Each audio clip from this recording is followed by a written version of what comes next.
Lancement du document de la stratégie de stabilisation des régions du centre et de son plan d'action par le Premier ministre Amopti, un document qui sert de boussole pour les interventions de l'État dans cette partie du pays. La rédaction vous propose une série de reportages sur le contenu du projet de la nouvelle constitution. Ce soir, Ibrahima Traoré nous décrypte les grandes lignes du document qui sera présenté le 20 mars prochain par le président de la transition aux forces vives de la nation. Le leader estudiantin Abdul Karim Kamara Di Cabral est mort il y a de cela 43 ans. Pour la commémoration de sa disparition, le ministre d'État, ministre en charge de l'administration territoriale, a déposé une gerbe de fleurs sur le monument qui porte le nom du disparu. Sport football, le sélectionneur national des Aigles a rendu public la liste des joueurs qui vont affronter les 24 et 28 mars prochains la Gambie au compte des 3e et 4e journées des éliminatoires de la CAN Côte d'Ivoire 2023. Nous sommes vendredi 17 mars, mesdames, messieurs, bonsoir.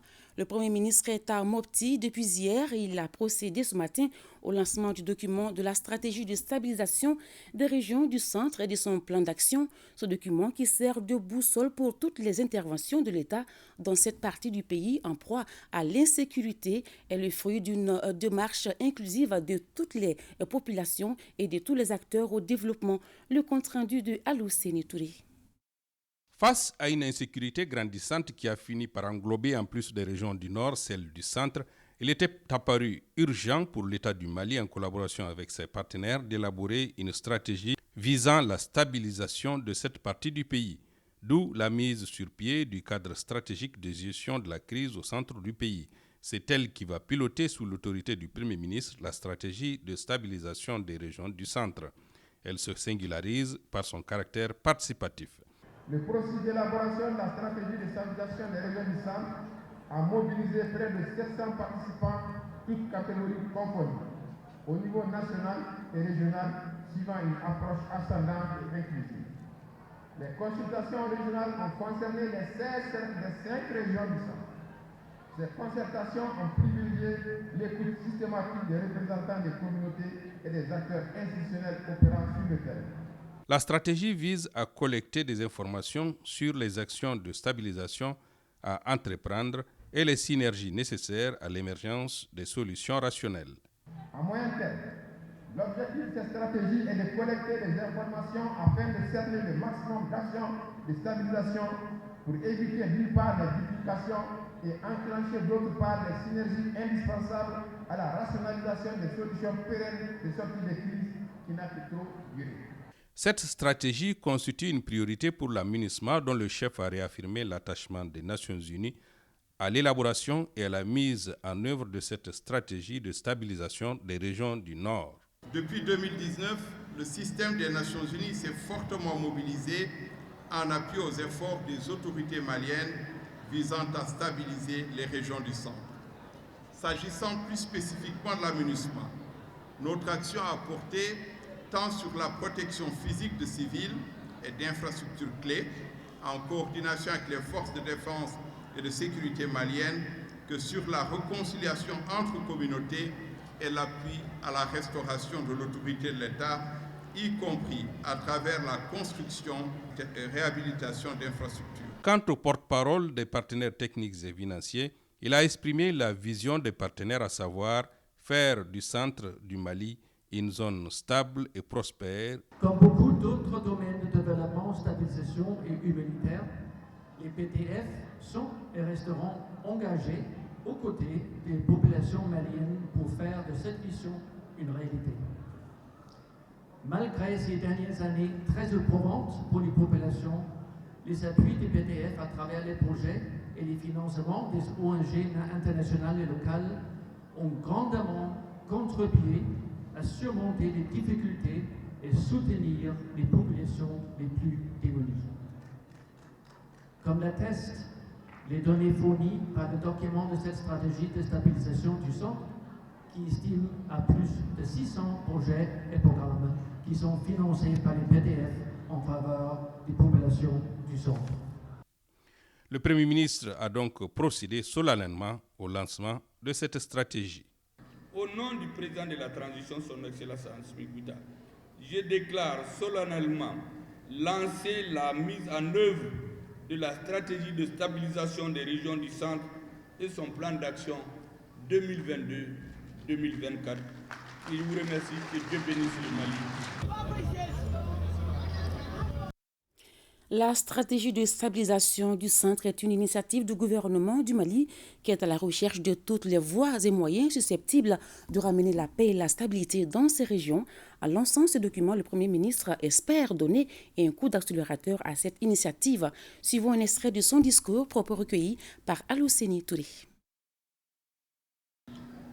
La stratégie de stabilisation des régions du centre est un document du gouvernement élaboré dans l'optique de faire du centre, je cite, une zone stable et prospère où les communautés sont réconciliées entre elles et vivent en harmonie avec leurs voisins.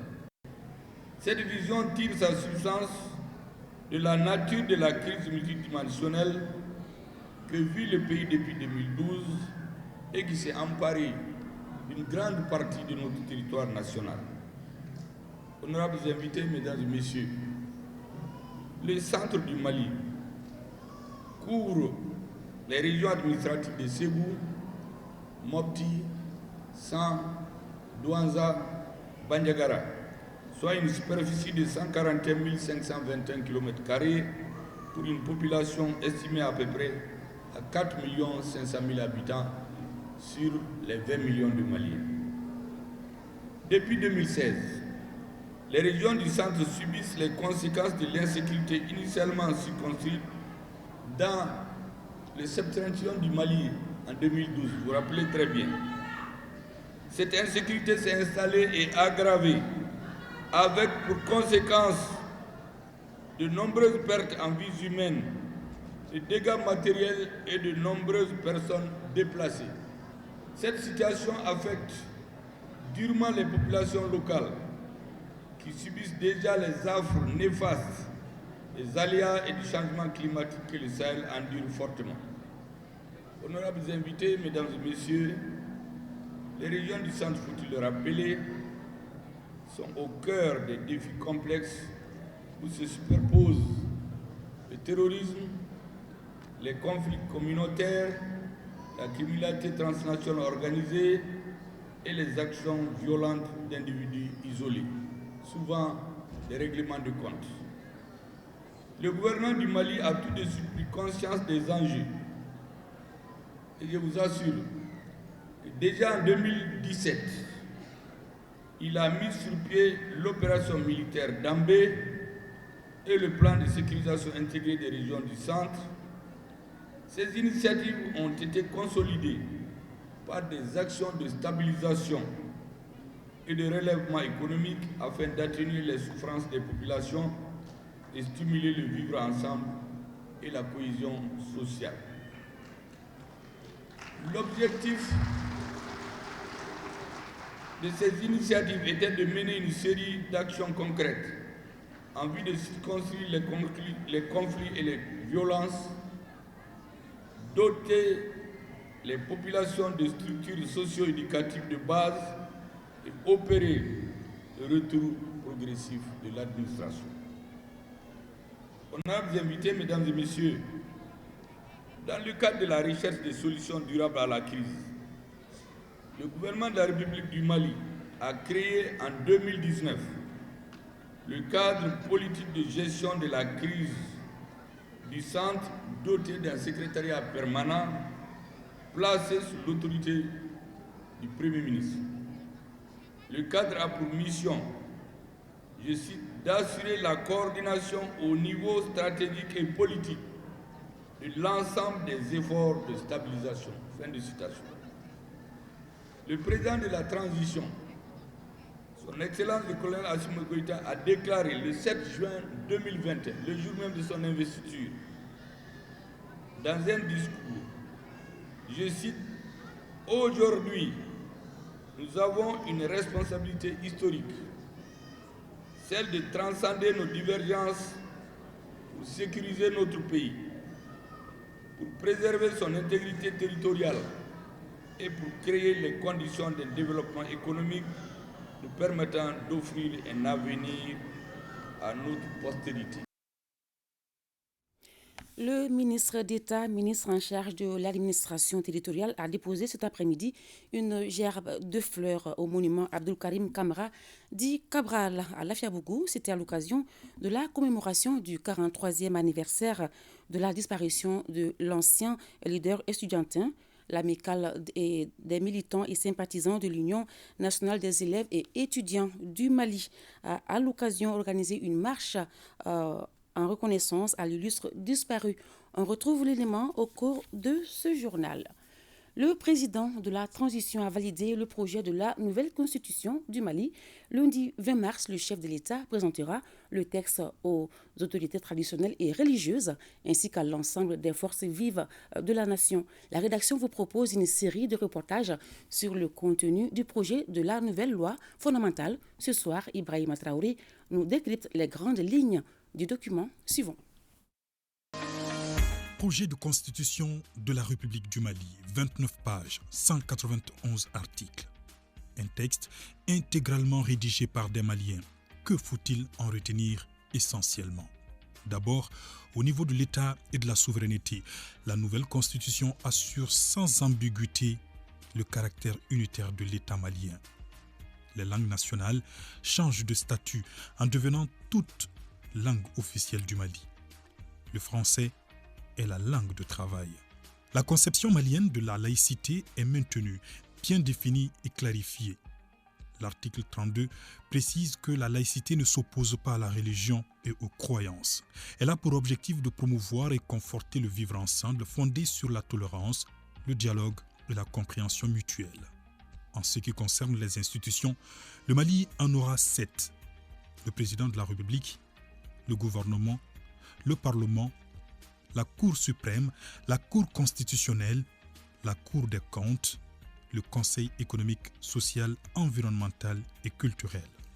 Du pouvoir exécutif, le président de la République doit être âgé de 35 ans au moins et de 75 ans au plus. C'est lui qui détermine désormais la politique de la nation, une politique conduite par le gouvernement.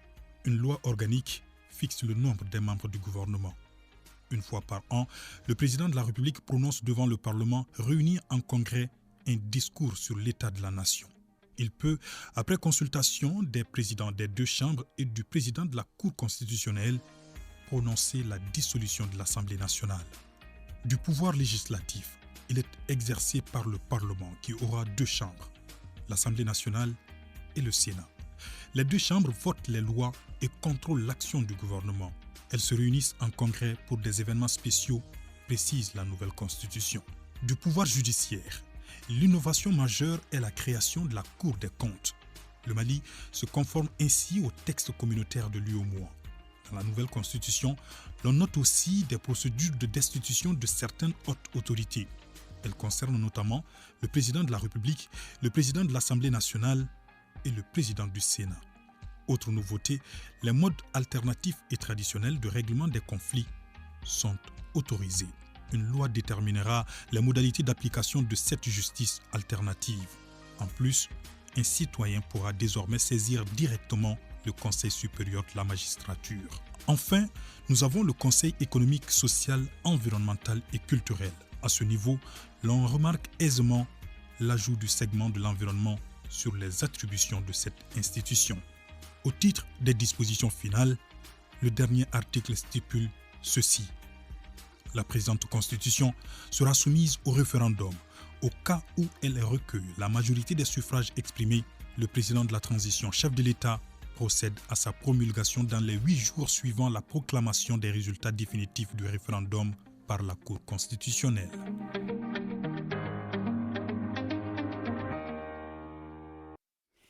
Le réseau international des femmes leaders du Mali se mobilise pour la communication autour de la nouvelle constitution. Ce réseau vient d'organiser un atelier d'échange. Il s'agit pour le réseau d'outiller ses membres en vue d'une mobilisation pour un vote favorable au projet reportage Mamadou Fane. Le réseau international des femmes leaders du Mali s'approprie le projet de la nouvelle constitution. Cette journée d'échange autour de la nouvelle constitution est donc l'occasion pour les membres de ce réseau d'expliquer à la société civile et aux organisations féminines le contenu du projet qui, selon le réseau, prend en compte nos réalités socio-économiques. Le projet de constitution de février 2023 est une véritable passerelle entre notre passé et notre futur. Le projet mentionne toute la fierté qu'a le peuple malien pour son héritage historique descendant de grands empires, bâti autour de notre diversité culturelle, linguistique et religieuse. La notion de laïcité, écrite dans le projet de constitution, prend entièrement en charge notre diversité religieuse. Il s'agit pour les participantes à cet atelier d'échange de débattre des sujets sensibles des différents articles de la nouvelle constitution et de dégager des éléments de langage consensuels pour une adhésion des populations à ces projets. En vue de mieux garantir le fonctionnement de l'État et assurer le portage efficace ou efficient des innovations contenues dans la nouvelle constitution par les populations, l'action publique est désormais guidée suivant les principes édictés par le chef de l'État sur le respect de la souveraineté de l'État, les choix souverains du peuple et la défense de ses intérêts. Ces principes directeurs permettent au peuple de suivre les actions du gouvernement et de s'assurer qu'elles correspondent effectivement à ses intérêts. De tout ce qui précède, cette nouvelle constitution crée des institutions fortes et stables afin d'améliorer la gouvernance de l'État et ainsi bien asseoir sa refondation. Au-delà, et avant les institutions, ce projet de constitution valorise l'homme malien. À l'issue de cette journée, les femmes du réseau international des femmes leaders verront leurs connaissances renforcées sur la nouvelle constitution et serviront de relais pour mieux vulgariser ce projet.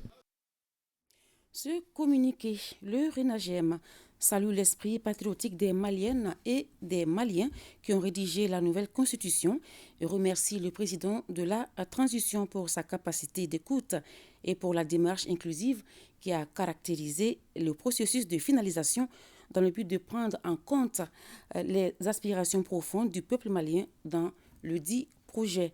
Le RENAGEM s'engage à vulgariser le projet de la nouvelle constitution de la République du Mali auprès des populations et invite les Maliens à s'en approprier et à saisir cette opportunité inédite pour tirer le Mali vers le haut. Les travaux de la 49e session du Conseil des ministres des Affaires étrangères de l'Organisation de la coopération islamique OCI se sont ouverts hier à Nouakchott. Le terrorisme, l'islamophobie et bien d'autres sujets étaient au centre des différentes interventions des participants. Ces derniers ont appelé à la tolérance et à la solidarité au sein et entre les pays en vue de garantir la paix et dans un monde juste et plus stable. Le commentaire de Bemba Sibi. Dans son intervention, le ministre Diop a mis l'accent sur les efforts entrepris par le gouvernement malien dans le processus de transition, y compris les avancées politiques et le renforcement des capacités opérationnelles des forces de défense et de sécurité pour la sécurisation du territoire national. Il s'agit notamment de la révision de la loi électorale, la création et l'installation de l'autorité indépendante de gestion des élections, du processus en cours pour l'adoption d'une nouvelle constitution qui répond aux aspirations largement exprimées par les Maliennes et les Maliens lors des assises nationales de la refondation. Les avancées notables réalisées dans la conduite de la transition concernent également l'adoption récente et la mise en œuvre des lois sur la réorganisation territoriale. Il a par la même occasion dénoncé la campagne hostile de désinformation de la part de certains partenaires, campagne qui vise à ternir l'image des autorités, à monter les communautés les unes contre les autres, à saper le moral de nos troupes engagées sur le front et à nuire aux relations entre le Mali et ses voisins et partenaires. Le Mali se reconnaît entièrement dans le thème retenu de la présente session de notre Conseil, à savoir le juste milieu et la modération, clé maîtresse de la sécurité et de la stabilité, qui rappelle à juste titre les valeurs de pondération et d'équilibre que notre organisation commune observe face aux défis nombreux auxquels les États membres font face, notamment l'islamophobie, le terrorisme et l'extrémisme violent. Face à ce défi, le gouvernement du Mali déploie des efforts importants pour lutter contre les groupes terroristes, afin de protéger les populations civiles et de leur offrir un cadre d'épanouissement approprié. Dans cette tâche de longue haleine, les mesures prises par le Mali sont entravées par les complicités que les groupes armés et terroristes entretiennent avec d'autres entités, y compris des États qui n'hésitent pas à mettre leurs médias publics à la disposition des terroristes opérant au Sahel, en leur accordant des interviews, leur permettant de véhiculer leurs messages de haine, de diffuser leur idéologie de violence et de faire l'apologie du terrorisme. Nous lançons un vibrant appel pour que notre organisation commune condamne énergiquement ce type de manœuvres et d'attitudes qui visent la déstabilisation de nos États. À cet égard, il a fait appel aux amis et alliés du Mali en vue de la préservation et de la défense de l'unité et de l'intégrité territoriale de notre pays contre des visées néocoloniales et les politiques de domination et d'assujettissement. Par ailleurs, dans le cadre du développement des relations de coopération de proximité, le ministre Diop, en marge de ce conseil, a successivement rencontré ses homologues du Sénégal et de la Côte d'Ivoire pour échanger sur les perspectives du renforcement des relations d'amitié, de bon voisinage et de coopération dans les domaines d'intérêt commun. Poursuivant les consultations politiques, les ministres des Affaires étrangères du Mali, du Burkina et de la Guinée ont eu une rencontre tripartite visant à mutualiser les efforts des trois pays en transition dans le cadre du relèvement des défis communs. Communiqué. Le ministre des Affaires religieuses, du culte et des coutumes informe la communauté musulmane du Mali que les commissions d'observation du croissant lunaire sont conviées le mercredi prochain, 22 mars 2023, à partir de 18h30 sur toute l'étendue du territoire national pour recevoir le témoignage de la population sur l'apparition du mois lunaire Ramadan ou Sungalo. À cet effet, il est demandé à tous les fidèles musulmans qui apercevraient le croissant lunaire le mercredi soir de bien vouloir en informer leur imam, leur maire, leur sous-préfet ou leur préfet afin que l'information puisse remonter à la commission nationale à temps. Le ministre sait compter sur la bonne compréhension de tous. Opération de mise à jour des fiches biométriques. Nos reporters ont suivi à la trace des équipes mobiles détachées pour l'occasion afin de désengorger les lieux indiqués. Kabbalah à la cité universitaire, le marché rose de Bamako et la maison des jeunes. Nyanyalou Traoré et Idrissa Traoré se sont rendus sur ces sites. Voici ce qu'ils ont constaté. La maison des jeunes de Bamako, il est 10h. En apparence, on se croirait à un rassemblement de camarades vu l'ambiance conviviale qui se dégage des lieux. Et pourtant, méprenez-vous, ces hommes viennent de se rencontrer ici.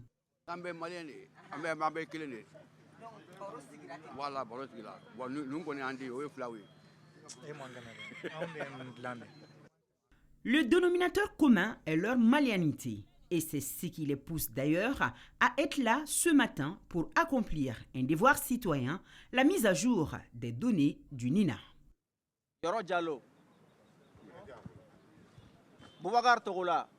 L'interpellé se presse vers la petite salle aménagée pour l'occasion.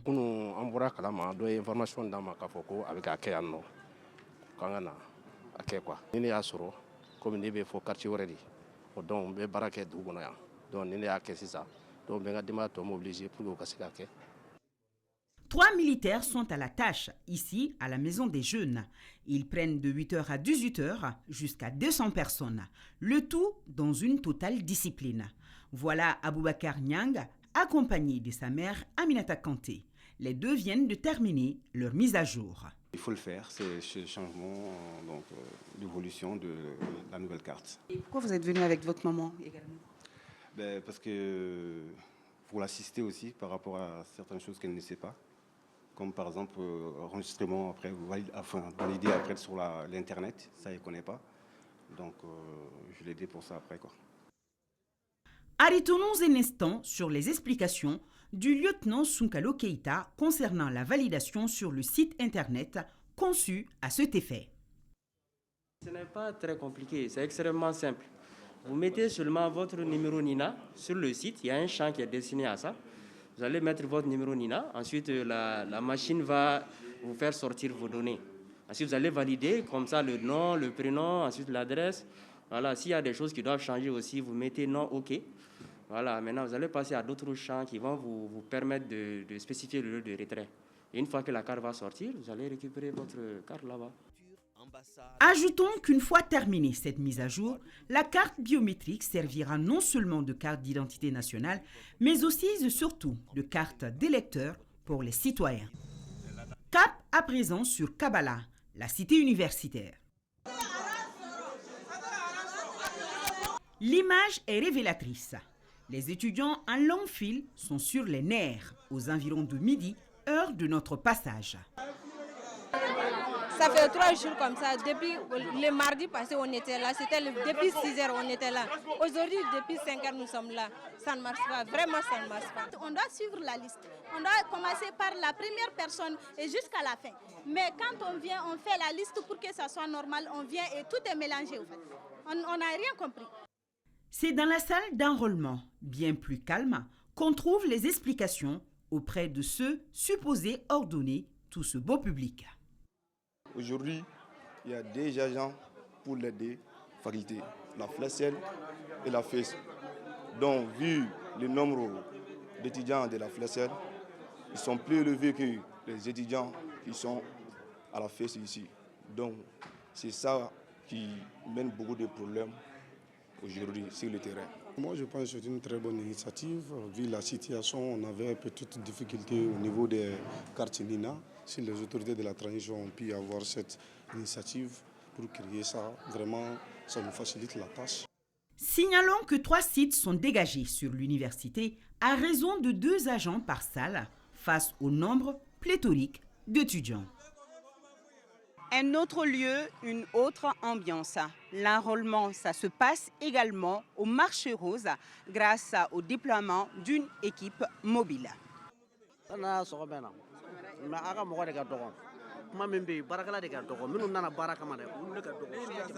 Depuis 8 heures,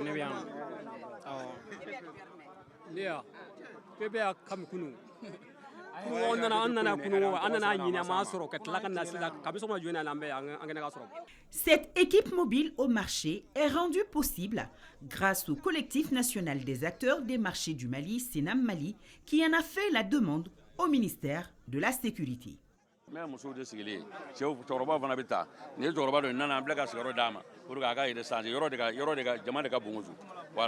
En attendant le renforcement des équipes qui ne saurait tarder avec la création du comité de réflexion sur les modalités de remise de la carte nationale d'identité biométrique sécurisée, le mot d'ordre ne serait-il pas de prendre son mal en patience, d'autant plus que tous nos interlocuteurs sont convaincus de la portée nationale de l'opération.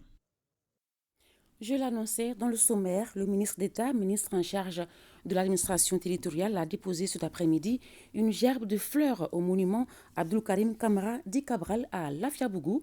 C'était à l'occasion de la commémoration du 43e anniversaire de la disparition de l'ancien leader estudiantin. L'amicale des militants et sympathisants de l'Union nationale des élèves et étudiants du Mali a, à l'occasion, organisé une marche de reconnaissance à l'illustre disparu. Reportage Nouhoum Sissoko. Cette commémoration depuis la révolution de mars 1991 de la disparition de Abdul Karim Kamara dit Cabral est un devoir de mémoire et une reconnaissance à l'endroit de celui qui fut le leader charismatique de l'UNEM, Union des élèves et étudiants du Mali, de 1978 à 1980. Il nous a quittés le 17 mars 1980 dans des circonstances non encore élucidées. Une marche organisée par l'AMS-INEM avec la participation de l'AEM a abouti au monument Cabral où le ministre d'État, ministre de l'administration territoriale et de la décentralisation, représentant le Premier ministre, a déposé une gerbe de fleurs. Au vu de nos résultats dans les différentes négociations pour la pacification du climat social, des hommes et des femmes épris de paix et de justice, patriotes dans leurs âmes, se sont joints à nous dans un vaste chantier pour l'émergence d'une nouvelle société civile qu'on pourrait appeler Pour le ministre d'État, Abdoul Karim Kamara est une source d'inspiration au regard des vertus qu'il incarnait. Les idéaux pour lesquels il s'est battu sont toujours d'actualité selon le ministre. La lutte de Cabral et bien entendu de ses camarades que vous représentez ici aujourd'hui, nous nous rendons compte et nous réalisons tristement que les thématiques, en tout cas certaines raisons de la lutte, sont toujours d'actualité. Nous pouvons citer le respect pour la dignité humaine, le respect de la souveraineté et bien entendu l'amour de la patrie, qui sont toujours d'actualité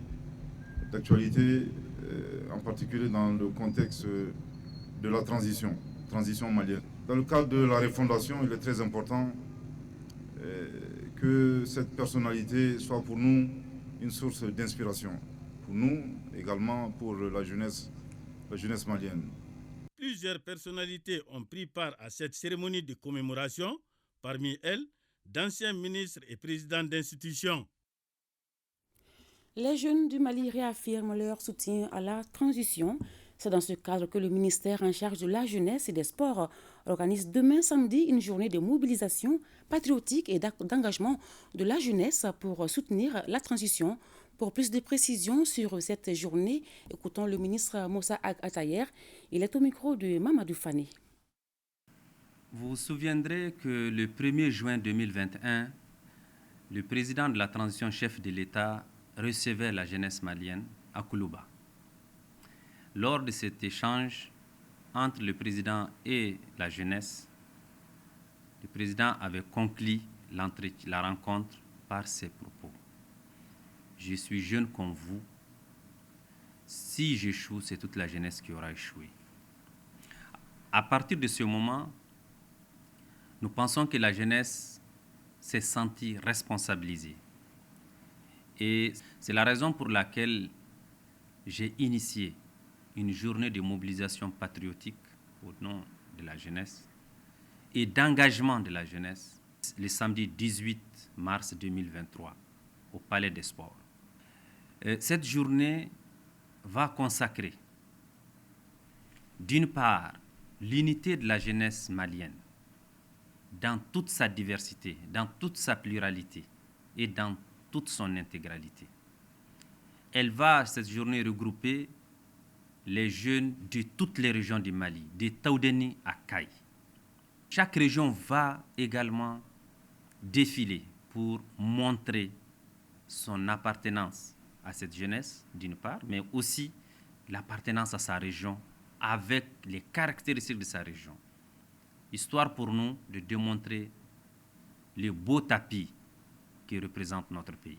Je voudrais lancer un appel à la jeunesse malienne pour lui dire que chaque génération a une mission historique à accomplir.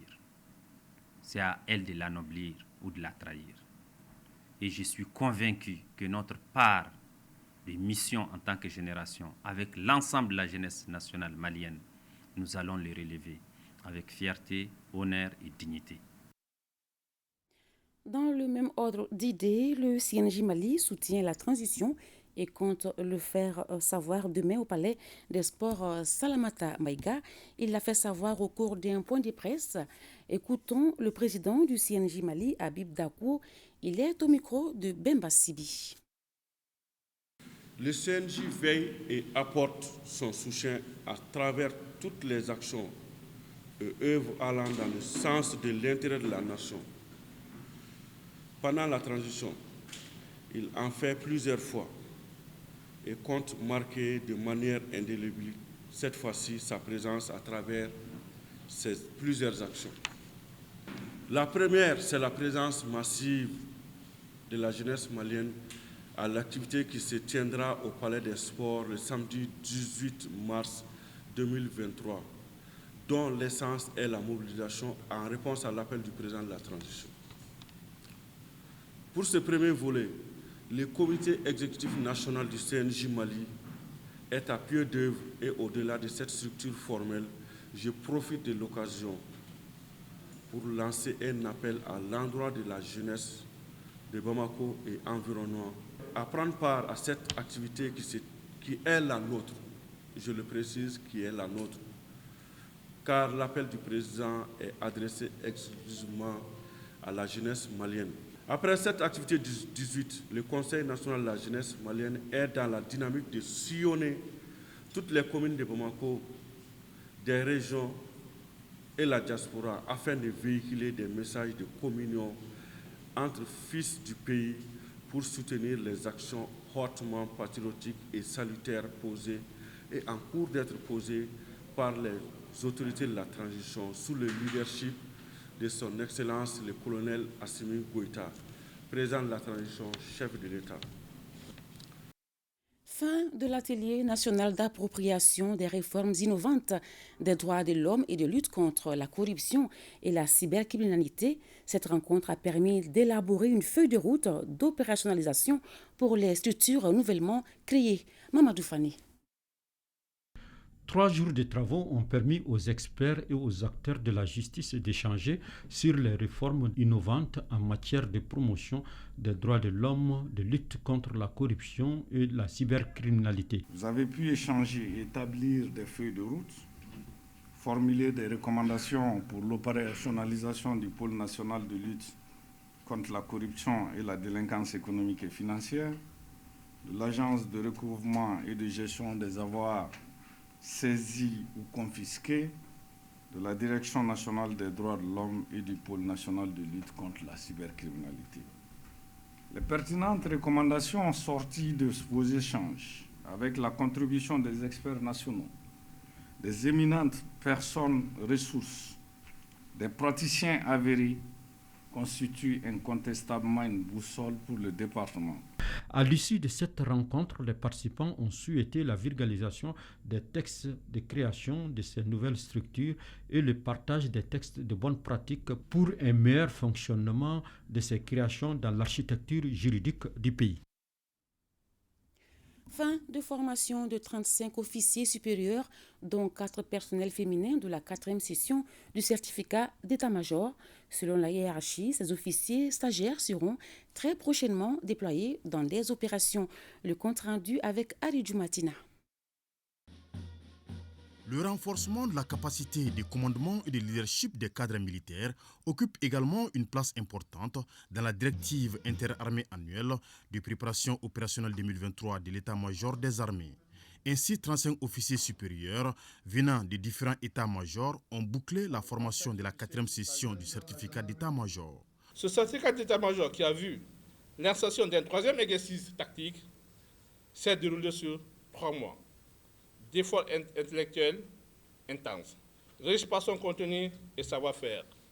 Le dit certificat a permis d'outiller suffisamment les officiers supérieurs en vue de renforcer davantage la capacité opérationnelle de nos forces de défense et de sécurité.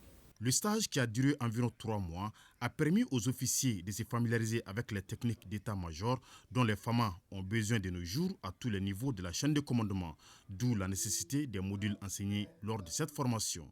Les généralités sur les états-majors et sur le travail en état-major, la connaissance de la méthode d'élaboration d'une décision opérationnelle et tactique, les exposés des connaissances interarmées et tactiques, les exercices tactiques, Mondon, Kouroumari et Bison, respectivement des manœuvres défensives et offensives du niveau GTA, ont permis aux stagiaires de consolider les connaissances acquises au cours de la méthode. Cette formation, désormais partie intégrante du cursus de formation des forces armées maliennes, est dédiée à certains cadres officiers, se poursuivra avec l'appui des hautes autorités du POU afin de pourvoir l'armée malienne en personnel de qualité. Les qualités et savoir-faire acquis durant cette période devront se confirmer dans les jours à venir. Les officiers stagiaires qui viennent de recevoir leur certificat d'état-major et insigne seront prochainement de véritables forces de proposition auprès des différentes autorités afin de pouvoir relever les défis de la sécurité des personnes et leurs biens et de la défense de l'intégrité territoriale. La commune de Narena, dans le cercle de Kangaba, dispose depuis ce jeudi d'une nouvelle centrale hybride solaire diesel. L'infrastructure est financée par le gouvernement du Mali et la Banque mondiale. Elle a coûté plus de 422 millions de francs CFA. Voyons la cérémonie d'inauguration avec nos envoyés spéciaux, Mamadi Kone et Aboubakar Traoré. La réalisation de cette centrale hybride constitue une étape supplémentaire dans la modernisation du secteur énergétique au Mali. En mettant cette infrastructure à la disposition des populations de Narena, l'Agence malienne pour le développement de l'énergie domestique et de l'électrification rurale Amader traduit en réalité son slogan « L'énergie pour tous ». C'est une centrale hybride avec un générateur solaire photovoltaïque, un générateur thermique et un système de stockage. Donc ça va permettre à la population d'avoir de l'énergie renouvelable, de l'énergie à travers des sources renouvelables. Les travaux de la centrale qui ont coûté plus de 422 millions de francs CFA ont été réalisés par le groupement Yandalux Mali et MES International. Quant au forage, il a été réalisé et équipé par l'entreprise Seba. L'énergie, c'est comme la route. C'est à la fois un facteur de développement qu'un facteur de sécurité. Nous sommes dans un pays en développement. La jeunesse se trouve parfois désœuvrée.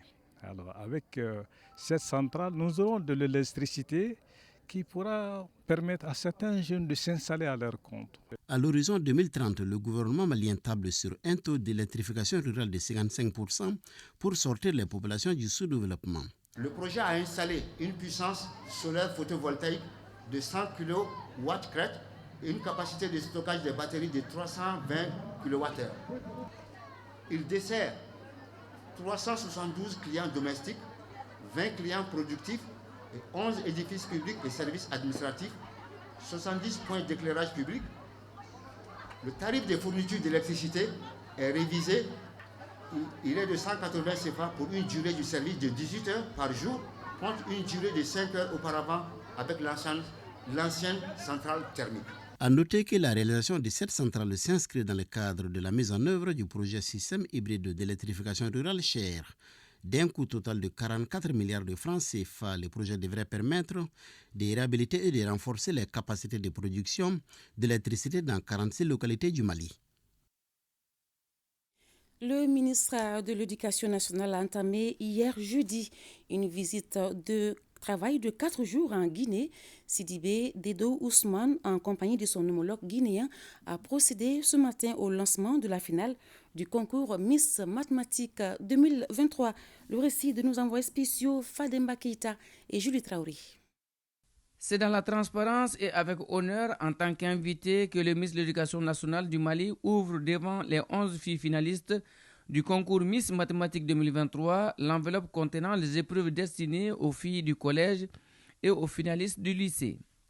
Avaient pris part aux éliminatoires Miss Mathématiques 2023 une cinquantaine de filles. Le concours initié par le ministère de l'Enseignement préuniversitaire et de l'alphabétisation de la Guinée-Conakry s'inscrit dans le cadre de la Semaine nationale du mérite scolaire et de l'éloquence. Nous sommes très contents de recevoir Madame la ministre de l'Éducation nationale malienne. Elle vient vraiment rehausser le niveau du mérite en République de Guinée. Parce que la Semaine nationale du mérite scolaire concerne 2 niveaux, le collège et le lycée. Les enfants ont été prêts, toutes les écoles faisaient partie. Des 8 régions administratives. Tout comme au Mali, l'ambition des départements de tutelle est d'accompagner le mérite et de mettre surtout la femme au centre de la science. Ce que nous avons vu depuis notre arrivée ici est très, très parlant, parce que nous avons vu d'abord que nous avons les mêmes réalités. Nous avons les mêmes réalités et je me réjouis du fait que ce soit en Guinée ou au Mali, les premiers responsables, nos chefs d'État bien éclairés qui sont à la tête de nos transitions dans nos pays aujourd'hui, ont mis l'école au centre de leurs préoccupations et comme priorité des priorités. Et nous avons lancé ce matin la finale de Miss Mathématiques Guinée 2023. Ce qui est très important parce que les matières scientifiques généralement sont comme un domaine réservé aux garçons et aux hommes. Et nous avons vu qu'il y a quand même des filles qui sont déterminées et qui sont là en train de suivre la bonne voie parce que sans les sciences, c'est difficile d'assurer un développement souhaitable. La surveillance est en direct et est suivie par une équipe qui supervise ces épreuves.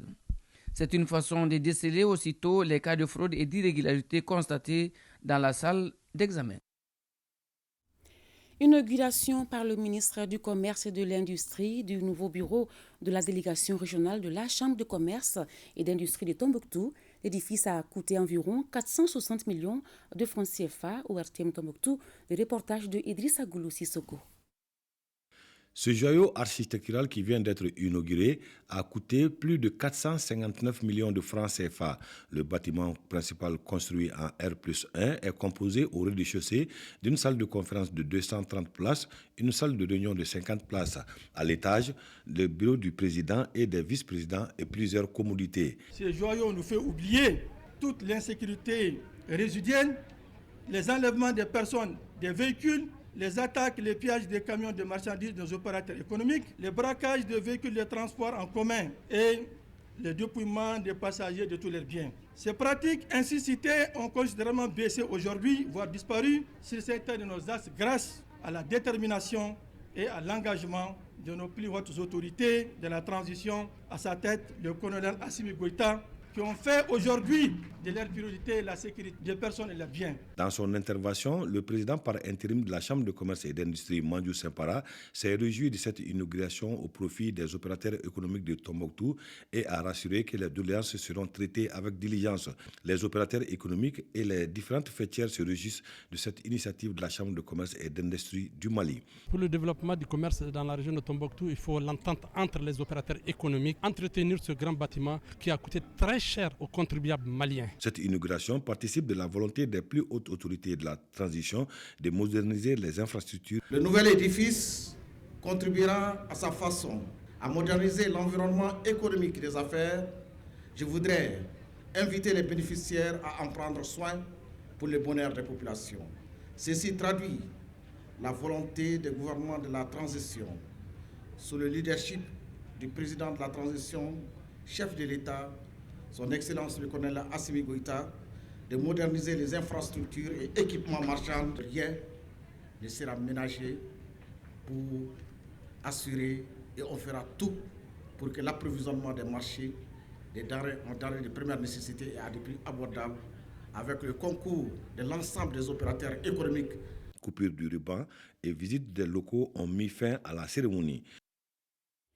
La secrétaire générale du ministère des Maliens établie à l'extérieur et de l'intégration africaine, Nema Guindo, était à l'aéroport international président Modibo Keïta hier dans la soirée pour accueillir nos compatriotes rapatriés de la Tunisie. Ils sont au nombre de 50, dont 8 femmes et 4 enfants. Aliou Abdoulaye Touré.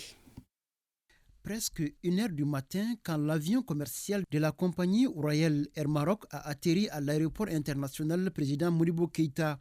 À l'accueil, la secrétaire générale du ministère des Maliens établie à l'extérieur, accompagnée par sa chef de cabinet. Elles étaient venues apporter le soutien du gouvernement à ces Maliens en difficulté. En Conseil des ministres, le président de la transition en personne a donné des instructions fermes pour que les moyens soient mis à la disposition du ministère des Maliens établi à l'extérieur pour d'abord venir en aide à l'ambassade. Donc les moyens ont été mis à la disposition du département sur le fonds du département, le filet social qui était encore bloqué, qu'on a débloqué. Donc à travers ça, on a pu venir en aide à nos compatriotes. Au total, ils sont au nombre de 50 Maliens, dont 8 femmes et 4 enfants, à regagner le Bercail. Là, je suis contente parce que je suis rentrée chez moi saine et sauve. Et on remercie très fort les autorités du Mali et tout. On les remercie très fort. Selon la secrétaire générale, le rapatriement va se poursuivre tant qu'il y aura un seul Malien en situation de détresse en Tunisie. L'association Nia Idjetre et la coordination des nordistes pour le développement durable, Jimmy, ont rendu visite ce matin au directeur général de l'ORTM. Ces hommes et femmes sont venus témoigner de vive voix leur contribution au retour de la paix et de la cohésion sociale à travers les différentes plateformes de l'ORTM, conformément à sa devise, la passion du service public. Le directeur de l'ORTM a reçu des mains des visiteurs des attestations de reconnaissance. Hassan Baba Diombele a à son tour décerné ces distinctions à l'ensemble des travailleurs de l'ORTM. L'association Nya Iyetre et la coordination des nordistes pour le vivre sont venus à l'ORTM pour remettre ces distinctions au directeur général pour le travail que nous menons tous les jours. La culture bois prône la tolérance et la réconciliation. La démonstration a été faite hier après-midi sur les berges du fleuve Niger. C'était au cours de l'ouverture de la première édition du Festival international bois. 3 jours d'échange pour faire découvrir les mœurs et coutumes de la société bois aux Maliens. L'initiative est de l'Association des jeunes du Mali pour le développement humanitaire, composée des jeunes de toutes les ethnies du Mali. Reportage Alpha Maïga. Le Festival international des bois est désormais une véritable aubaine pour les bois. Sur les berges du fleuve Niger, nous y sommes et pour les joindre, les cousins à plaisanterie d'effectuer un voyage à la source étant sur place à Bamako.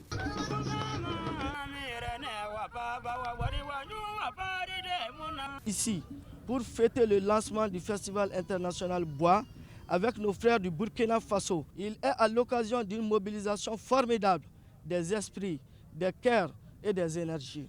La culture se caractérise par l'ensemble des connaissances du savoir-faire, des traditions, des coutumes propres à un groupe humain, à une civilisation. Chez nous, les bois, elles se transmettent socialement de génération en génération et conditionnent en grande partie les comportements individuels. Le festival, c'est pour se ressourcer, se plonger dans la riche culture bois. Une culture qui prône la tolérance et la réconciliation, d'où le choix du thème du festival, à savoir culture et réconciliation nationale. Le peuple bois, nous le savons tous, se distingue par ses qualités qui lui sont propres. Des valeurs d'intégrité, valeurs de courage, le sens de justice, d'équité. Le festival, 3 jours durant, sera un tremplin pour discuter de la gestion des questions identitaires qui préoccupent d'ailleurs en ce moment toutes les communautés du Mali.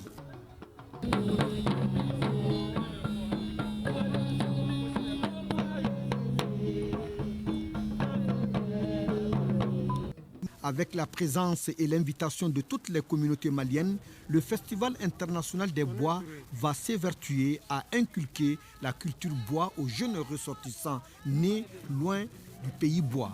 Aussi faire redécouvrir les us et coutumes à tous les participants.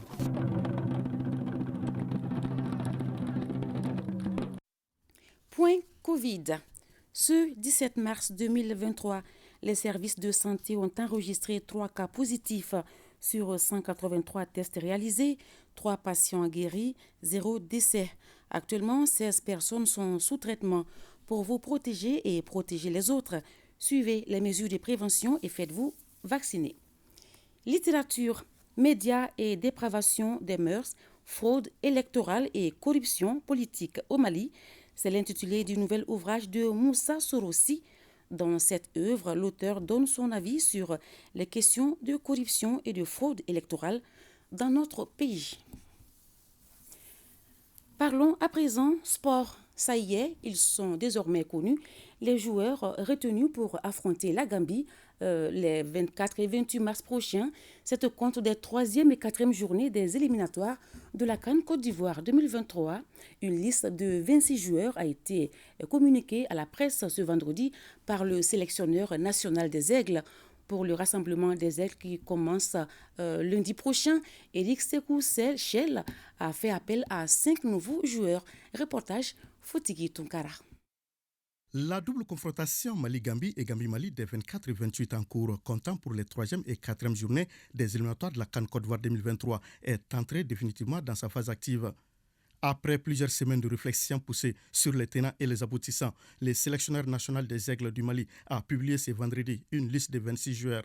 dans cette projection diapo, une prouesse technologique de la commission média de la FEMAFOOT, on constate que le coach Eric Sekuchel a visiblement mis l'accent sur l'équilibre du groupe avec 3 gardiens de but, 8 défenseurs, 8 milieux de terrain et 7 avant-centres. J'aime bien doubler les postes. Donc 4 défenseurs, c'est vrai que j'aime bien en avoir 8. Voilà, parce qu'on ne sait jamais s'il y a des blessés dans les groupes ou s'il y a des suspendus. L'idée, c'est toujours d'avoir un groupe équilibré et qui me laisse la possibilité de jouer dans plusieurs systèmes. Avec un groupe majoritairement composé d'anciens, le sélectionneur a apparemment opté pour la continuité. On note cependant la présence de 5 nouveaux joueurs. Ils sont dans le groupe parce qu'ils le méritent, ils sont dans le groupe parce qu'ils ont des performances qui sont intéressantes. Ils sont dans le groupe parce qu'ils ont des performances qui permettent de nous projeter sur l'avenir. C'est ça le football, on est préparé à attendre à un moment une chance qui va arriver. Aujourd'hui, ils ont cette chance, ils ont cette possibilité de défendre les couleurs du Mali.